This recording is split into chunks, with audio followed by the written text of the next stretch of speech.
All right, 4 o'clock, we'll call meeting to order of the Kerrville Economic Improvement Corporation. If you will bow your heads with me, I'm going to lead the invocation this afternoon. Lord, thank you for allowing us to live in such a great community with so many great people who are motivated to do great things for the city and for each other. We just pray for wisdom and guidance in our deliberations today and always. We thank you for the chance to be here. We just pray for the health of all of those that are here and part of this city government that work hard for us. In Jesus' name, amen. Amen. Do we have anybody signed up to speak? No speakers. Speakers today, okay. First item on the agenda is the approval of the minutes from the EIC meeting held on August 16th, 2021. Can I get a motion to approve those? Make a motion to approve the minutes as presented. Second. A motion and a second. All those in favor for approving, please raise your right hand. That carries unanimously. Next item on the agenda is the KEDC update. Hey, Gil.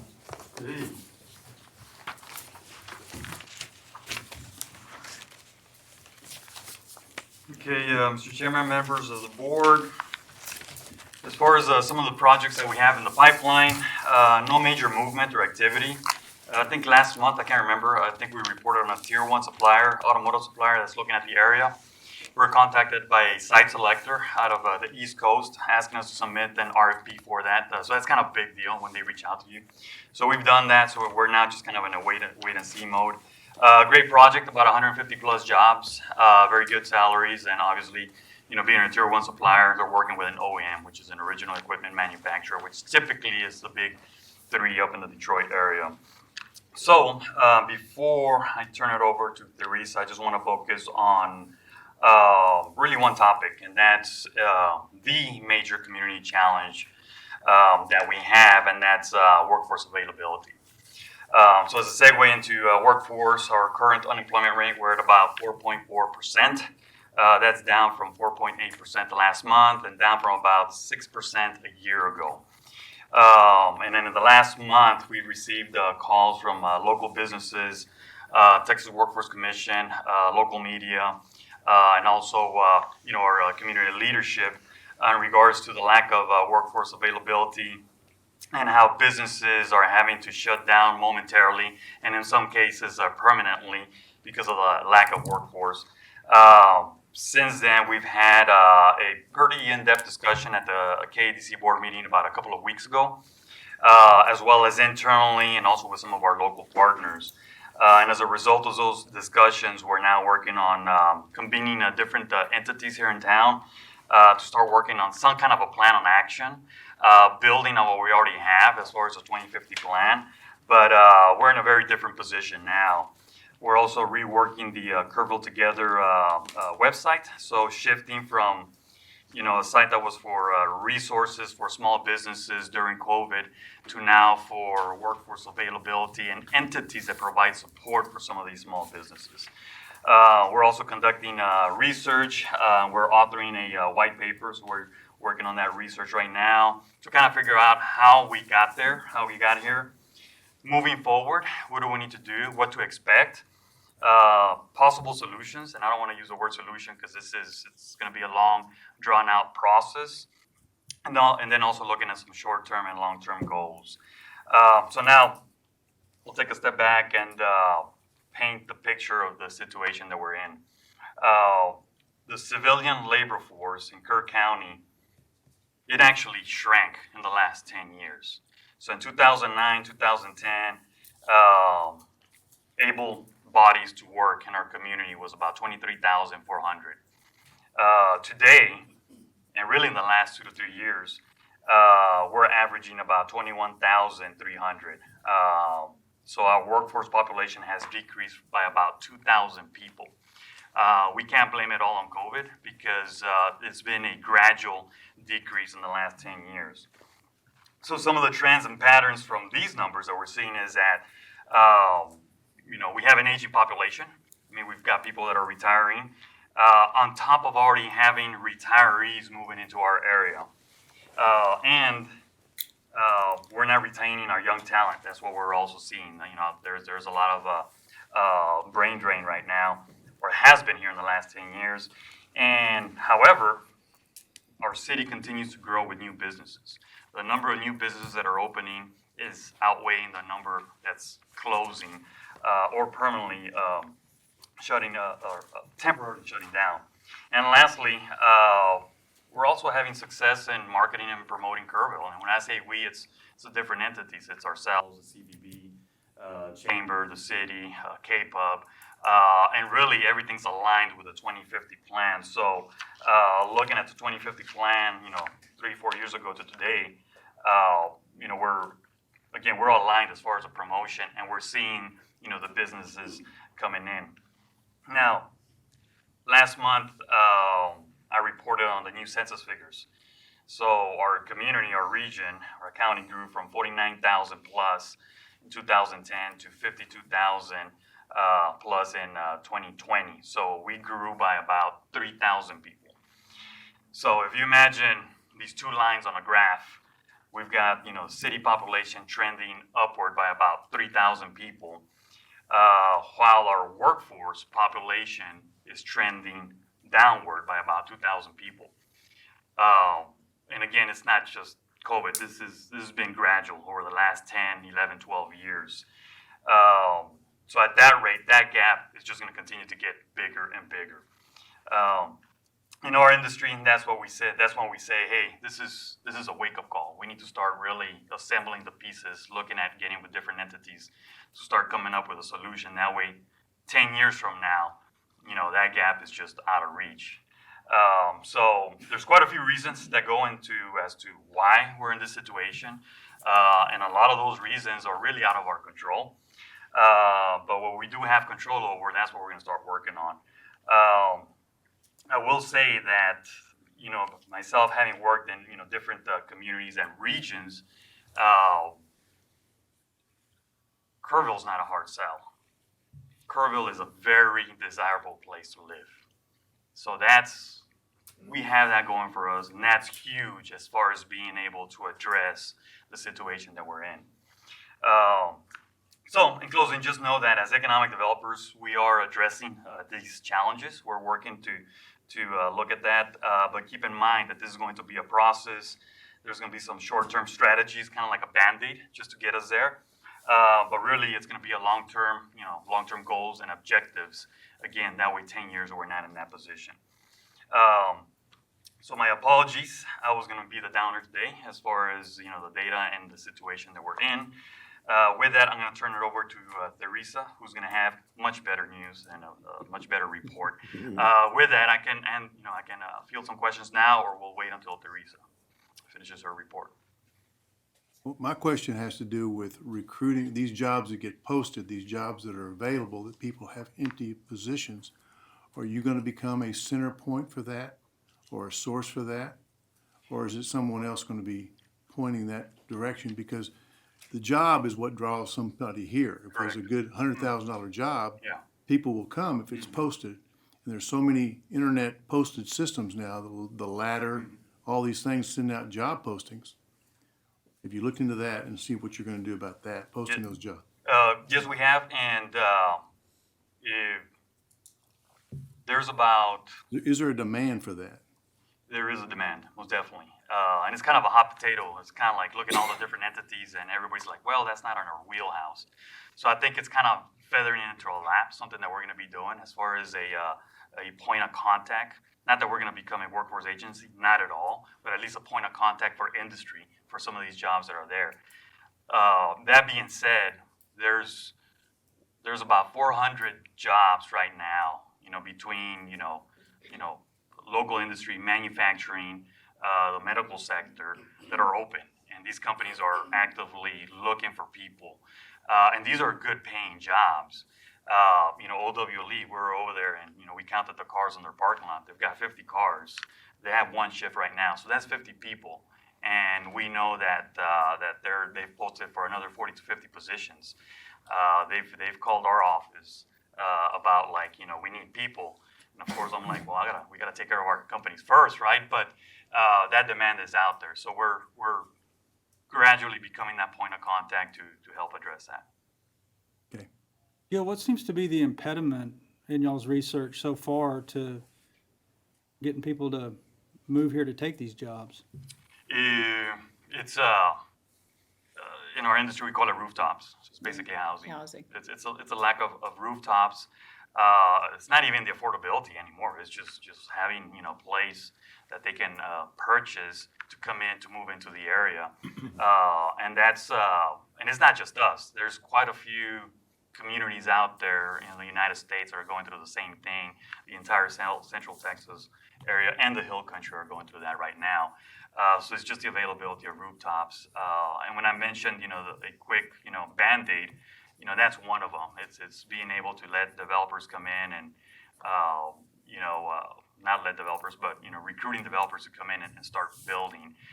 We know that it's going to be expensive for them.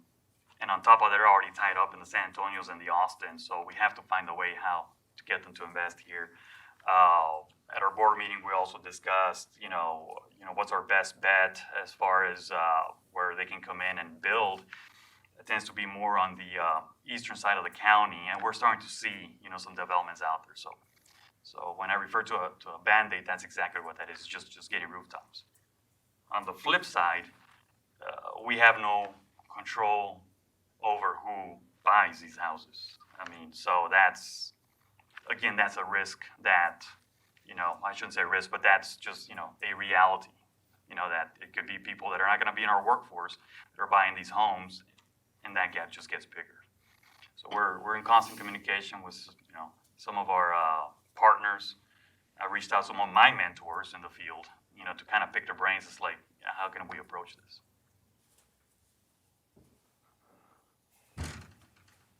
Thank you, Gil. All right, so I'll have Teresa come in and do her report. Thanks.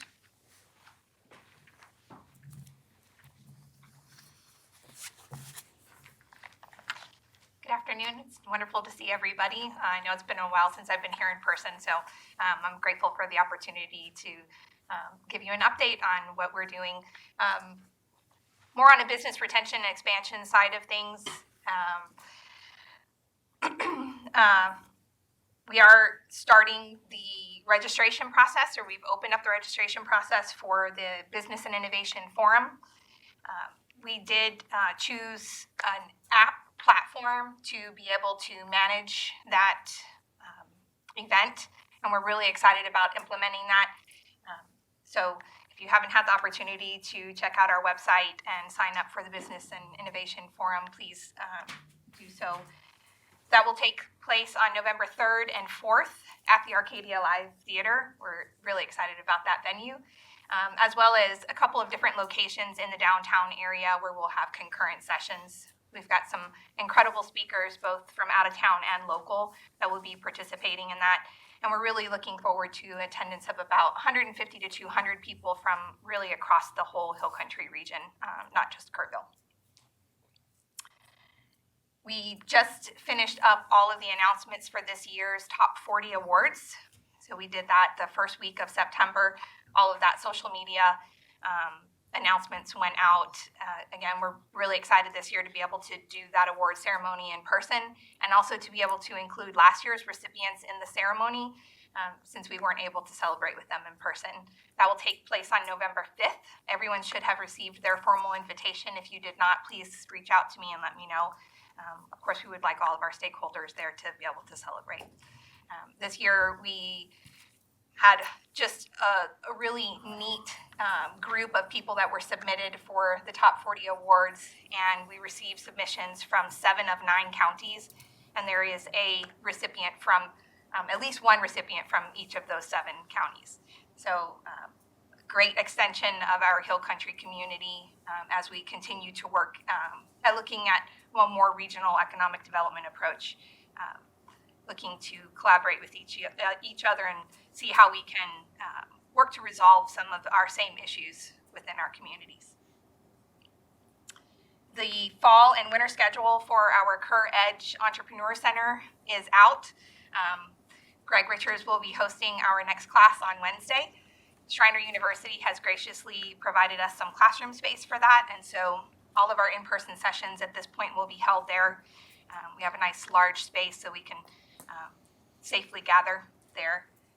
So we're also really excited about that partnership with Schreiner University because it gives those business students within their program, as well as their larger student population, the opportunity to engage with some of our local business owners, and also just have some really great conversations with some of our young professionals in our community.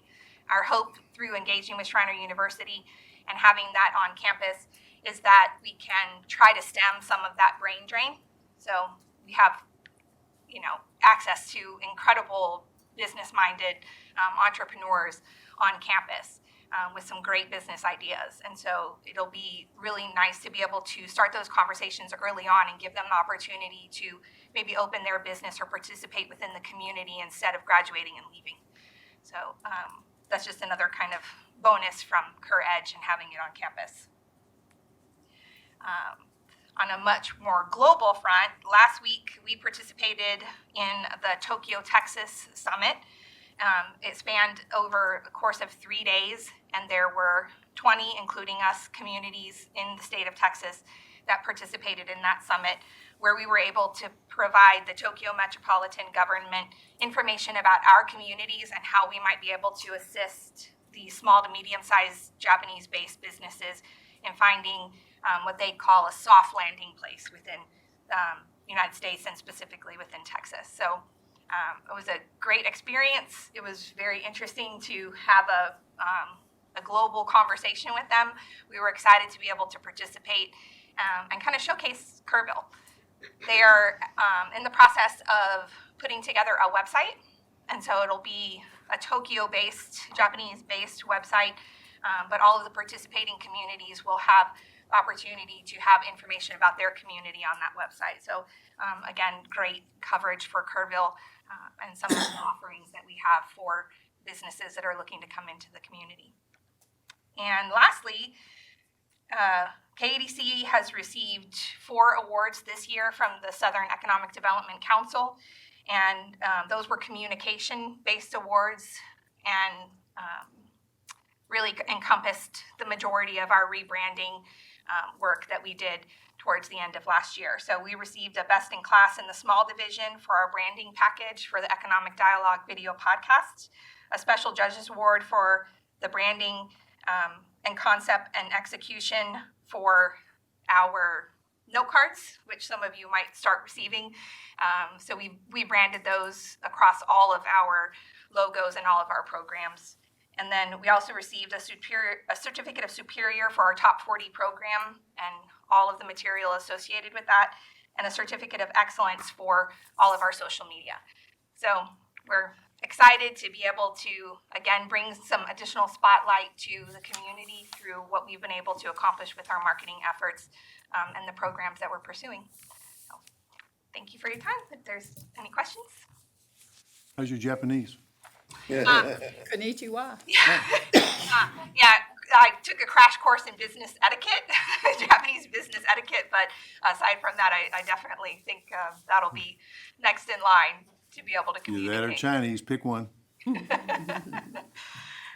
it was great. They had a wonderful translator. It was a really unique experience, and it was very cool. Thank you. Thank you. All right, the next item on our agenda is the EIC project status update. You all have a copy of the report from Mr. Hoppy. Does anybody have any questions or comments on that report? Hadn't changed much. Everything's working in the background. Doyle's about to open, probably the biggest one. What is that? The Doyle Doyle. Center is about to open. Have that grand opening on October good. 9th. So Are they going to be substantially complete by that date? that's my understanding. What about Killdeer? Are they still on plan before the end of the year, you think? Biggest new progress on Killdeer is they have a signed construction contract. So I believe building permit, their submittal is imminent. You've not received the permits yet, request? All right, any other questions or comments? Okay, we'll move on to the monthly financial report. Hello. How are y'all?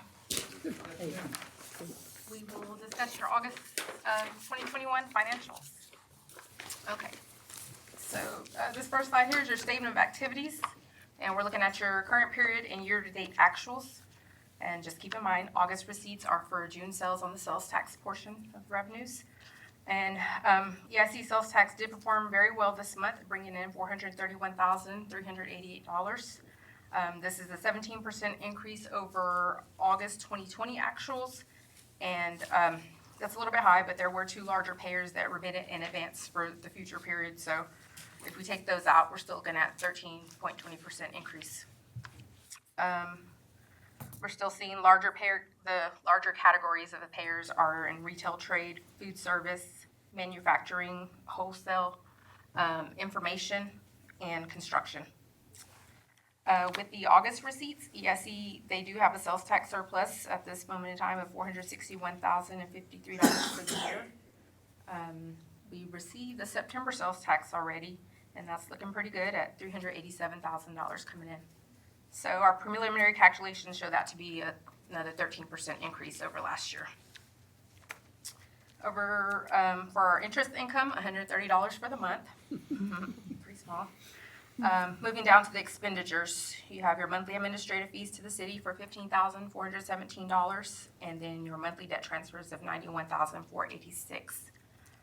And down to your project section, the airport was reimbursed $4,099 for their box hanger work they have going on out there. The Doyle School was reimbursed $2257 on their project, and as EA stated, that's wrapping up. And so the final payment for their engineering and construction stuff did go out in September. And then $250,000 that we paid out to Killdeer for their construction cost. So EIC's August change in net position is at a positive $68,259, and year to date, that's $133,594 in the black. Okay. Moving on to your cash flow. Here in the first column, down at the bottom, you'll see your August 21 ending cash balance. That's $2,531,486.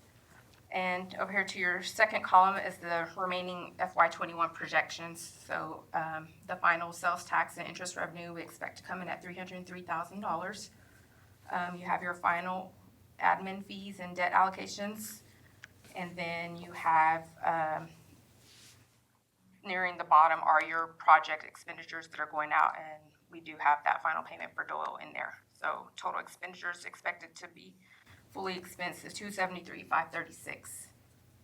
And then over to your right, far right columns are your FY22 budget numbers. We went into detail on those last month, so just want to tell you that we don't have your project expenses plugged in here, allocated out throughout the year, but we do keep in mind that you still have $438,000 in project commitments, so we just take that into account when we're determining available cash. And the projects that will be falling off this year will be the Thompson Drive Partners, Doyle School, the Downtown River Trail feasibility study, and the Kerrville Christmas lighting. And then here on this last slide is your financial analysis.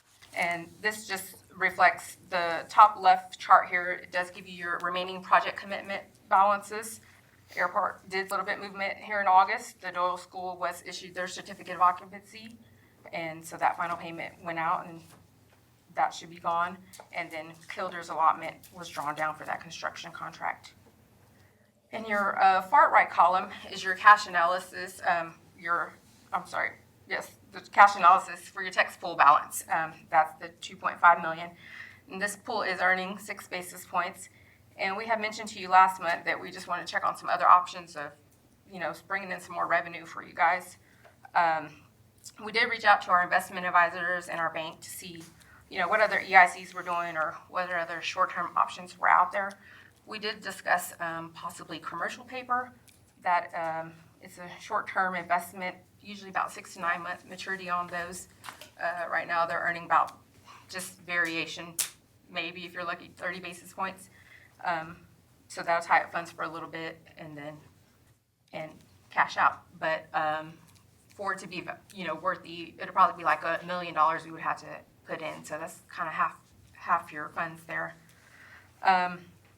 Only other thing out there are agencies, bond agencies, who are issuing. Those are usually a 2 to 3 year maturity date on those. So we don't want to tie up funds that long because then it eliminates projects that you can get into. So right now, we're just going to sit tight and see what the market brings, if anything. Well, our checking account option, we had looked at also, getting a separate checking account, getting a larger earned credit rating, just to bring in our earned credit rating is at 25 basis points right now. They would have to put you out to a separate checking account, and they only can offer us 1 basis point. So that's not worth it either. Not with the paperwork. Yeah. Here in the bottom left corner is just your sales tax revenue. So just, it shows the actuals for the year, the budget for the year, and where we're at for that. So we're looking pretty good. Got a couple of questions. So looking at the statement of activities, if I take the budget number or the actual remaining budget, looks like we've got 461,000 more than the budget was, and then you add to that the 342 of actual. 303. What do you already have September's numbers for 21? We have September's numbers, but we wanted to stick with the budget, the projection for the budget. So we have that at 303,000. But we know what it's going to be. So That's the 387. yes, sir. So we're 800,000 plus over budget in terms of revenue. Correct. And we also have, so we still have to book receivables because this is for June sales and you have July sales. We'll still have a little bit more to record. Okay. Next question is, you mentioned on the projects that were going off the list, what do we still have left to fund on Kildare? I do have a separate spreadsheet. I believe it's like 25,000 left out of the grant funding. So not a significant amount. No, sir.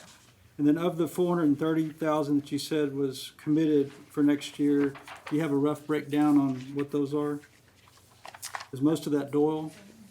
No, that's the remaining airport projects. On the financial analysis page, Yes, your last the page, last page of it, top left little Oh, chart. okay, I'm airport sorry. project at 338, but we don't have any idea when that's gonna take place, do We we? haven't had any progress report. Oh, and remember that's tied off with TxDOT. box hanger work that is connected with the TxDOT project, TxDOT. which is stalled out, so. Yeah. So, I mean, that could be next year, it could be the following year, we just don't know when that's gonna take place, so we're correct. just holding those in reserve, because we've committed to them. Yes, sir. Very little. Hmm? If you take that out, there's very little committed. Like I 50,000. can't hear you. 50 to 60,000. If you take out the airport that's pending, Take out the airport's 100,000, 100,000. 75 to Doyle and 25 to Kildare. Oh yeah, okay, yeah. Correct.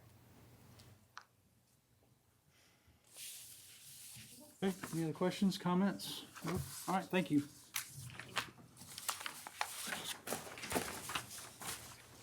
All right, our next item on the agenda is an update from the Arcadia Live Board on the current conditions and upcoming events and possible amendment to the existing funding agreement. Who's presenting on that? You're up, Larry. I think it's needed, all the way over here. That was a great financial update. I'm glad y'all have some money, so that's why we're here. Good afternoon, ladies and gentlemen. Thank you for allowing us to present. My name's Larry Howard, and I'm the president of the Arcadia Theater Group, Arcadia Live. And Ben Monisset, our previous president, was here in April of 2019 and requested funding from this board for the renovation of the theater. And I have to tell you all, if you haven't been there, it is open, it's running, it's thriving. We're having shows and things are going well. During 2020, we did experience some cost increases in construction and some cost increases in our sound and stage lighting. And we had many grant opportunities available early on during the process that kind of went away whenever all the grants and foundations started going towards helping the needs of those over the last 24 months. So we were kind of shut out from that. we were required to have 24 shows in the first 12 months with 6,000 paid attendees. We have achieved that. We've actually had 60 programs at the theater. Not all of them paid, but the majority of them paid, and we're over 6,000 attendees. And we're working up the numbers on that to submit to city as our annual reporting here in October. We just finished our first full open year, I guess, as of September 11th or 12th. We do the concert in the park, which I know everybody's familiar with, the 4th of July. I think we attracted 5,000 fans inside the perimeter from cell phone signals. They were tracking about 7,000 people inside Lewis Hayes Park and more than 10,000 within a quarter-mile radius, the mall, HEB, and everywhere around downtown. The rest of our board is here, and I'd like to recognize each one of them. Kyle Bond, who is our vice president. Steve Schulte is our secretary. Scott Stumbo is our treasurer. Blake Smith is our board member, and David Wampler and Wes Lang. Our executive director, Michael Kelleher, and Ann Overby, our chief fundraiser for the last 18 months. We sent a request into EIC for the additional funding to cover the cost of the sound and staging lights and the actual construction overruns on that $2.4 million project of $409,214.70. We provided some information to EIC in the April and May and June meetings, and we're here formally asking you to amend the funding agreement to help us reduce our debt and allow us to use that money saved into additional programs there at the theater. The video shown on the screen is just some different things that we've had there over the past 12 months. It's not just live concerts in a bar. We've had school plays, we've had ballets with children, we've had etiquette classes there where the kids learn, yoga on the patio with mothers and daughters and children, concerts, meetings, weddings, wedding receptions. It's being used, it's embraced by the community, and it's really part of that 2050 plan of utilizing downtown and the amenities that we have. It was 29 months ago that Ben Monisset, I think it was actually me, that Ben wrote the letter. I stood here saying that there have been attempts to redo this theater over the last 30 years. And I gave you my word that we'd make it happen. And with this group of people around the outside of this room, we were able to make it happen. We're asking for your support to reduce our load on the debt burden we have, for the cost overruns we have that were beyond our control, and put that money back into the theater. We'll save about $3,000 a month not having that debt payment to put back into programs. And we sincerely ask for your support. I'd be happy to answer any questions if you have them. Questions? Well, I'll start. The debt, what does that note do that you got out there now? That note was just renewed for a 24-month term, and we're paying principal and interest now. We were paying interest only that first year.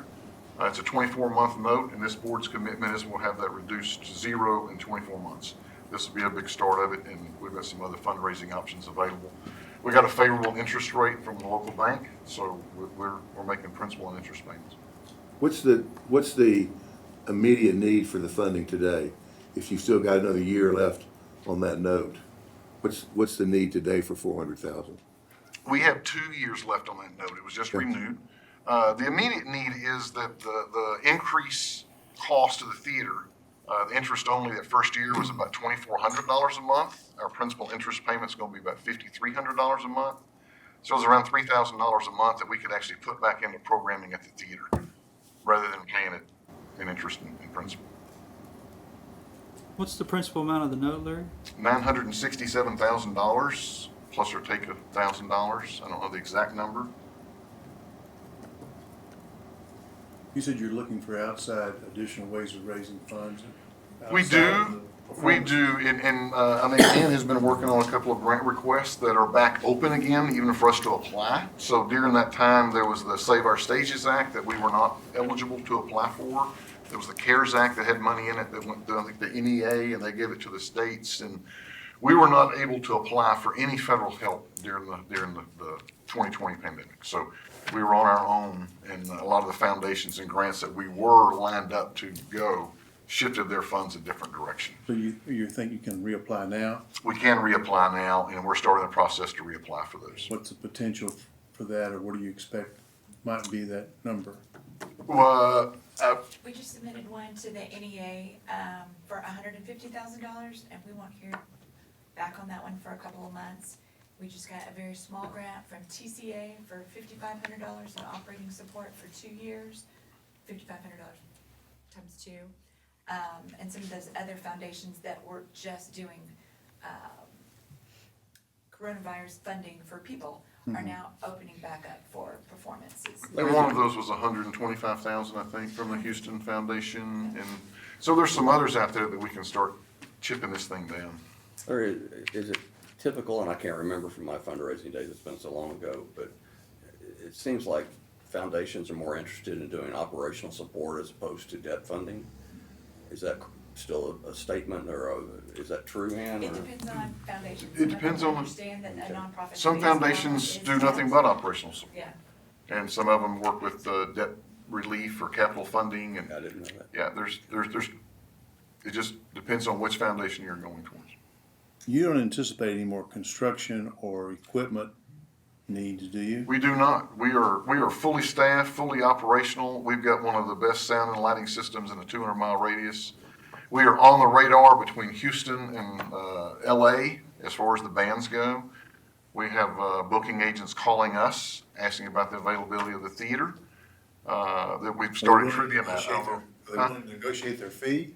Listen, it's all on the table right now. They're just as hungry as a lot of people are, and they're looking to get back out and do some work. There's some places where they're not open like we are in Texas, or more open than we are.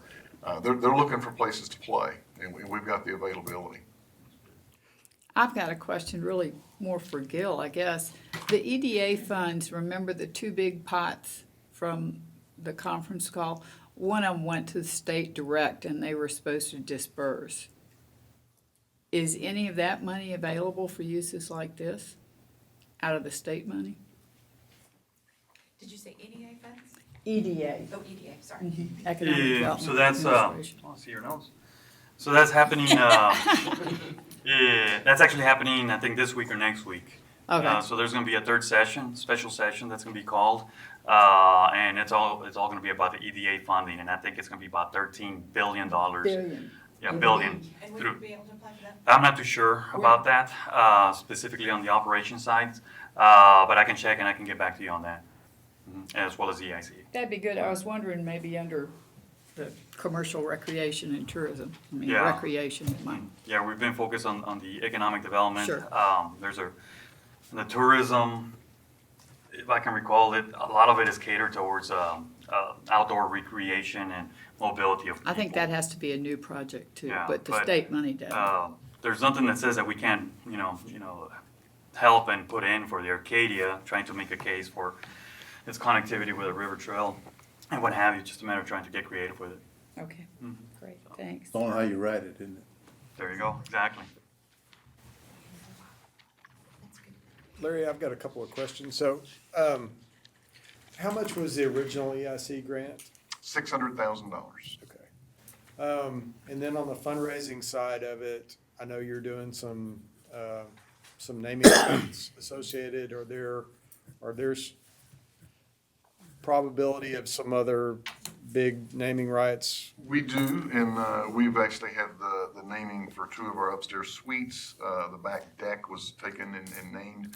We've got the lobby bar, the actual stage, and the stage is one that we're probably going to, we would take a donor for that right now. We want to make sure we wait till the opportune time when the theater is open and we can get our 400, 500 capacity crowds again to seek that donor. We don't want to sell that short in the beginning. So yes, there's many naming rights inside the theater that can raise us additional capital. Is that kind of earmarked for debt reduction once this, assuming this gets funded? Yes, sir. Operationally, right now, we are nearing the black. So we're having a trivia night I was going to mention. We had 146 people in there this past Thursday night. And we did a good number of sales. The bar generated cash flow. We're seeing the need and the use of the theater. So we're able to operate. We are eating into our savings a little bit. So anything we do going forward, this board's commitment to the debt being reduced in 24 months is first and foremost. So if we get another naming right from an individual, we're paying down debt. We've got to make our theater stand on its own 2 feet, and we're just about there with the contact with the bands and the acts we're getting. So we're not worried about the operational side right now. We need to get that debt reduced to save us $5,300 a month, and that can go right back into programming. What's your capacity under? Fire code capacity is 735. So actual capacity that we want to safely put in the theater is probably more like 600. They've got 122 people in the balcony, 575 in the main theater, and 33 in the green room, I believe it is. So seated, we can put 360 chairs in there. General admission, partially seated, and that we've had 475 in there for In the your Reckless largest Skelly group? concert. Went real well, no incidents, really worked out well. So as you project out future shows, do you see several in the 475 range? We see a lot in the 475 range. Once we get past this piece of the history, we're having shows now that are 150 to 220. And so we're needing to look for the talent that will fit that size audience that can afford the ticket size. So Saturday night of July 4th, we had Reckless Kelly. We had a lot of people in town. Tickets sold. It was a great event, and we got it to 475. And I think that's going to be sustainable once we get past this environment. You think that might happen in January, February? When do you think we'll get out of this cycle? I wish I had a crystal ball. I wish it would happen tomorrow. No, honestly, I mean, and I think that we're within months of it making the corner, not years. Do we know how many people are coming to Kerrville now in this season of?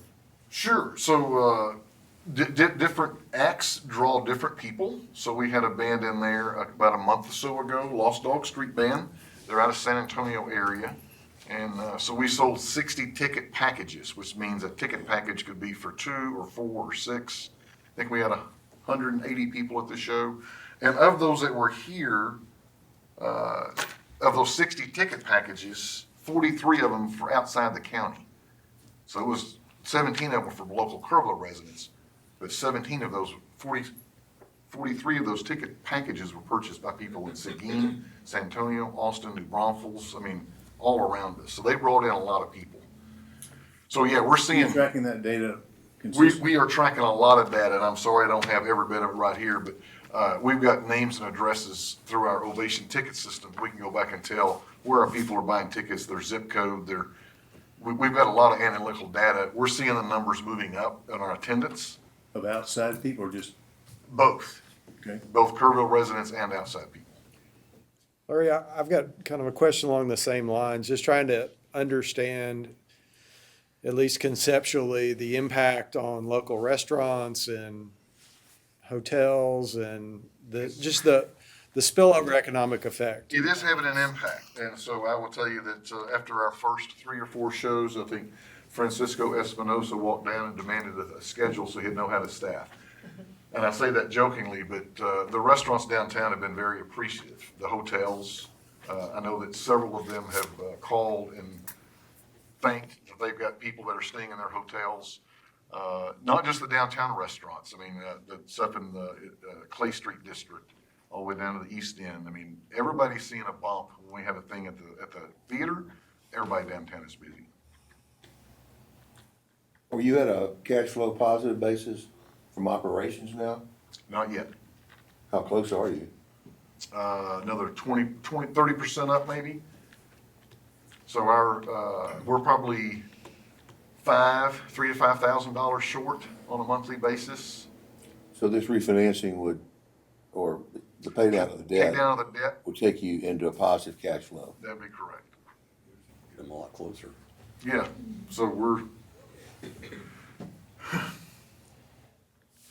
Or your margins, I know we talked and you'd mentioned the margins on the music performances is very small on the ticket sales versus your cost. You're making your money on the bar side of activities. the worst side of the activity. Is that changing any, or is that still just pretty much the way it is? It's actually changed a little bit, Danny, because what we did is we went back and renegotiated some contracts with some artists where we take some additional cost out of the total take of the tickets. So Wes Lang has done this a lot, so has Steve Schulte. So what we've done is we've gone back and said we got, lighting, sound, all these different costs that we have, we've taken that out of the equation before we do their 80-20 split at the end. So we have increased our take on the ticket sales as we've increased the bar as well. So we're learning as we go, but it's not taking us very long to get there.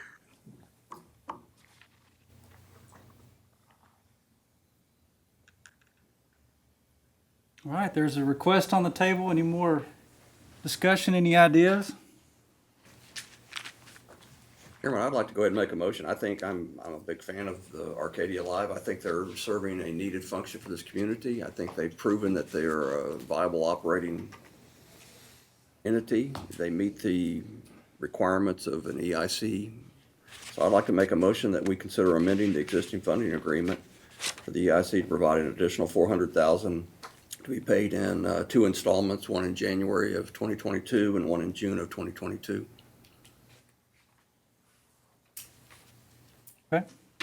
So 2 payouts? 2 payouts, $200,000 each over 6 months. I'll second. Yeah, any more discussion? I would prefer if we do this, that we make if we want to do 200 now, let's do it, but I'm a lot more comfortable waiting on the second 200 until we see if this business model really is going to work. If this what? The business model is going to work. I'm not convinced that it is at this moment. I hope it does, but we've yet to turn So how are you going to determine what's going to be your gauge of determining that?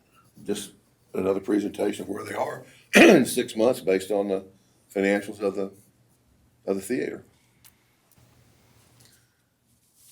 I mean, quite frankly, we're taking, as I see it, we're taking the bank off the hook a little bit here. We're gonna help the theater, that's positive, that's good. But I just think we ought to go a little slow and be sure that, things are still progressing when we do the second thing. I think you guys have been very successful with raising money, outside. And what we did with this Christmas light program is they raised their share and then we matched their share if they raise their share. I would like to see us structure something in that concept. As you raise 100,000, we get 100,000. That helps both parties. And you're going to reduce your debt no matter what. You have to do that, otherwise you'll never break even. But you don't seem to be in a cash flow problem, or are you in a cash flow problem at this time? Don, we are not in a cash flow problem.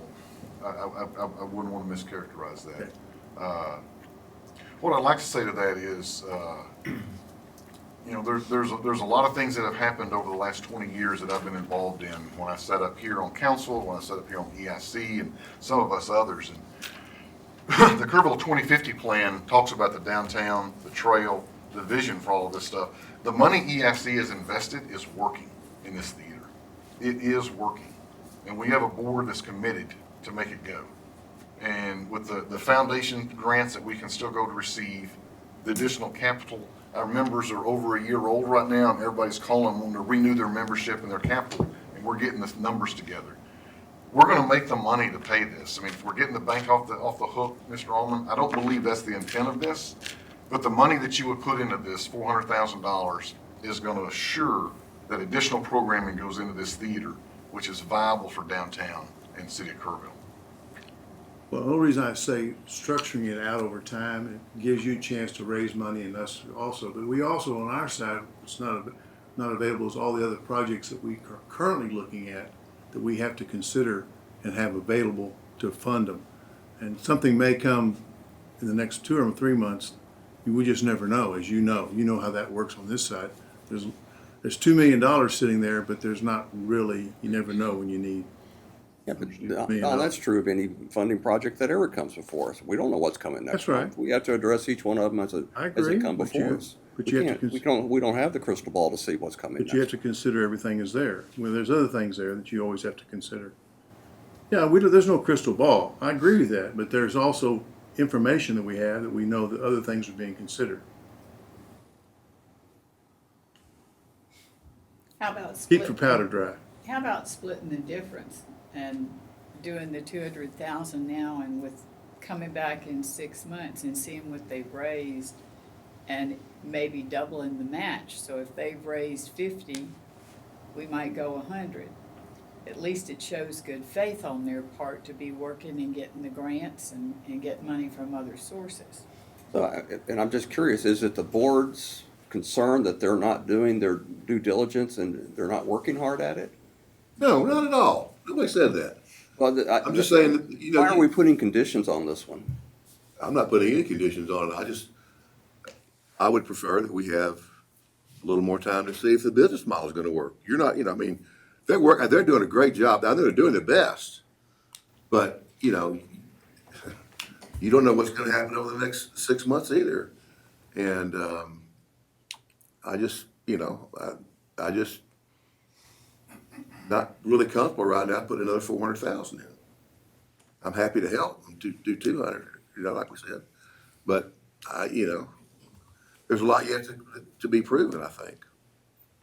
And I think on the timing side, pray God we're coming out of COVID and some of the grant money and all those things are gonna start opening up again. That would give 6 months to see what the pipeline is out there from other sources that we could use as a match against. I don't know, just thinking that's a possibility. Well, and again, I'm just thinking, even if they get the 400,000, that doesn't eliminate their debt. They still have to raise another 500, 600,000? $567,000 So, I in 2 mean, years, so that's what we'll be that's- actively working on. That's what I don't understand, what the hesitancy is, or and I mean, everybody's entitled to it, I get that. To me, it's whether we give them 200 now and they have to come back in 6 months and ask for another 200. I mean, I guess that's viable, but I don't understand. Is it because if they get their debt all paid off that we wouldn't want to give them the 200,000 down the road? No, I think that Don's got a point in that there's some other huge issues, one of which Gil just brought up today, that we've been talking about and looking at with workforce housing and other issues. I mean, that's a big chunk of change if we have to get into doing that. And it's an area we've not been in before. So I think that's part of the hesitancy and concern for, going for the whole big chunk. Larry, That's what I'm hearing. does it help the theater to have a matching concept? Does that help you raise money, or are the fundraising opportunities that you're gonna look to pay off the rest of the debt, is that primarily naming rights and things like that may or may not benefit from having this matching funding available?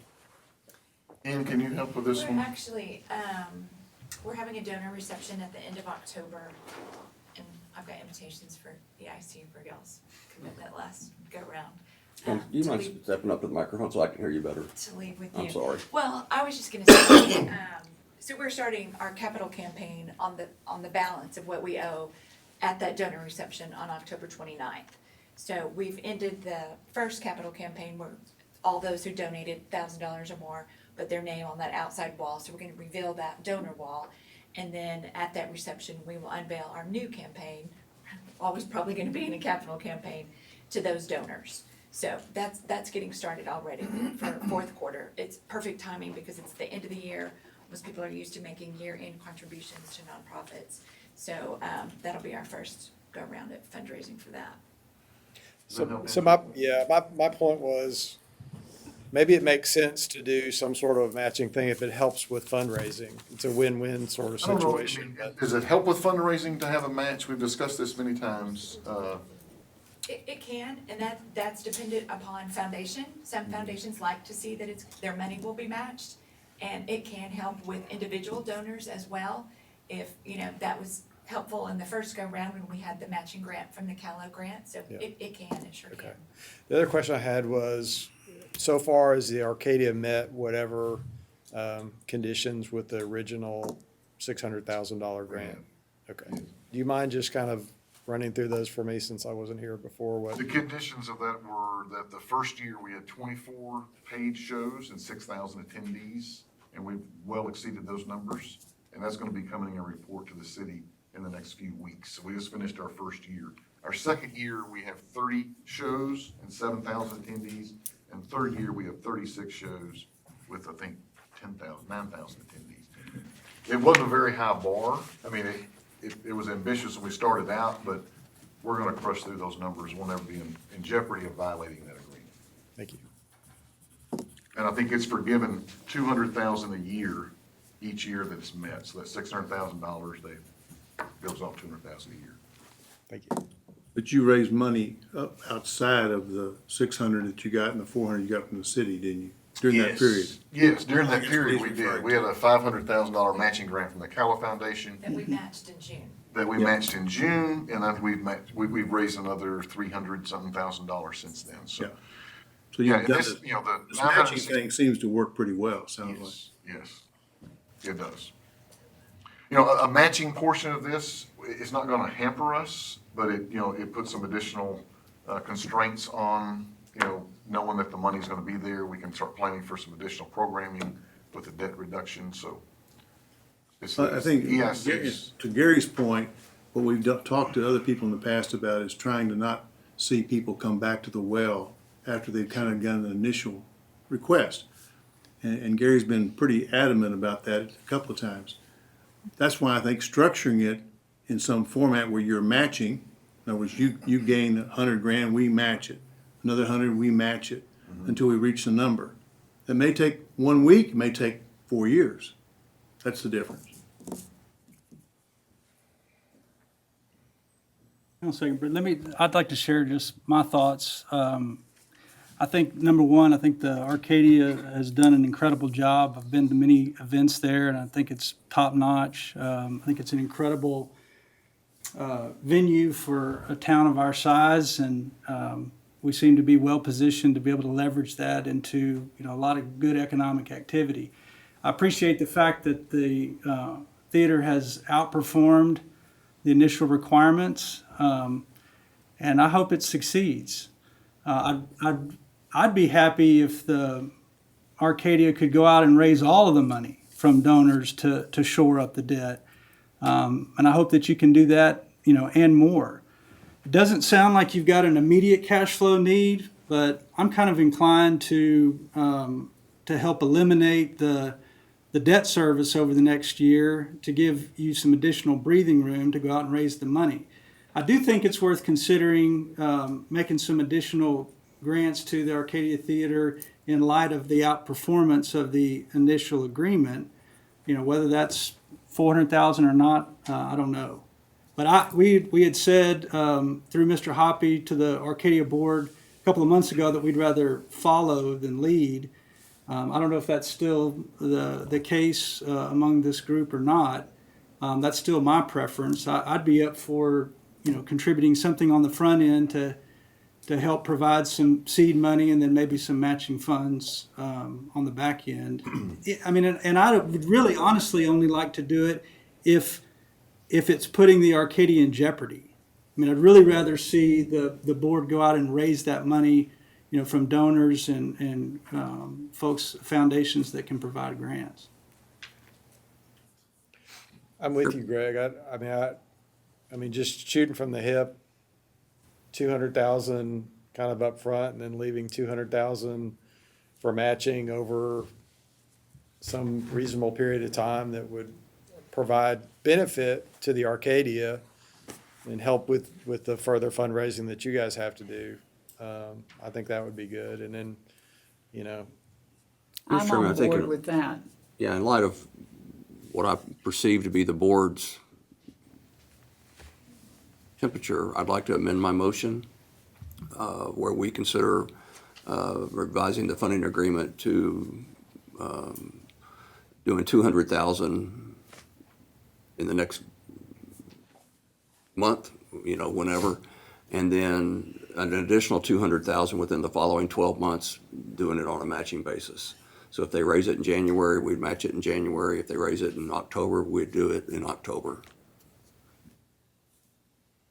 I second. Okay.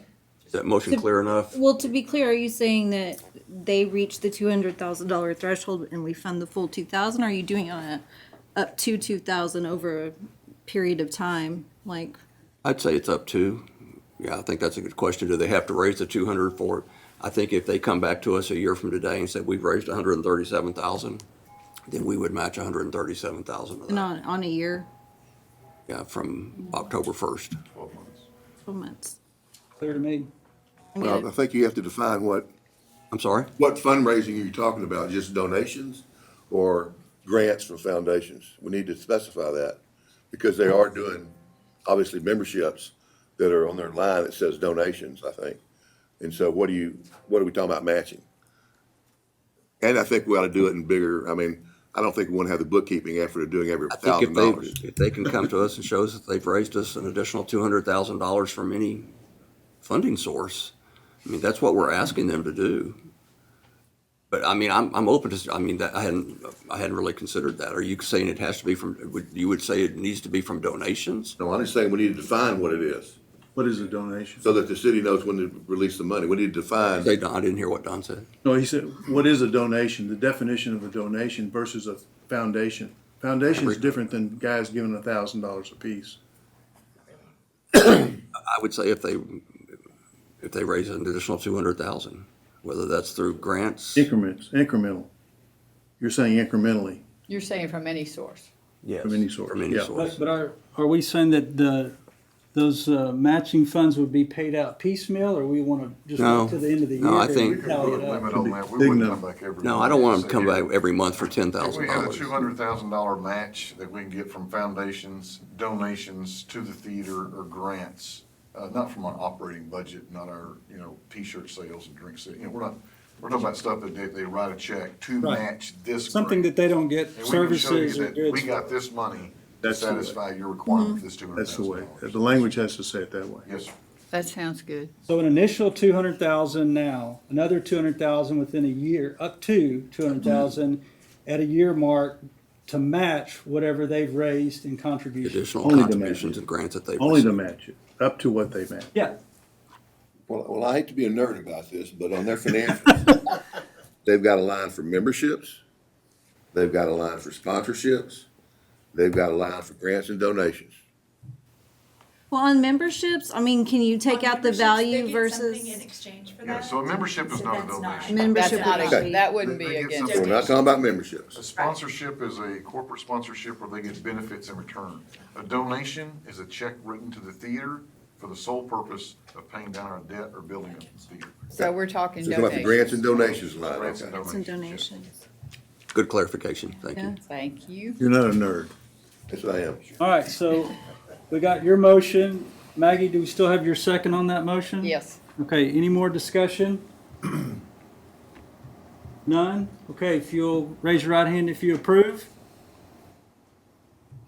All right, Thank you all very much. yeah, you're welcome. Yeah, you got that? We'll bring it back to you next month. Donations and grants, that's what it's called in their budget. All right, we have nothing on the executive session agenda. So do we have any items for future agendas? None? We are adjourned.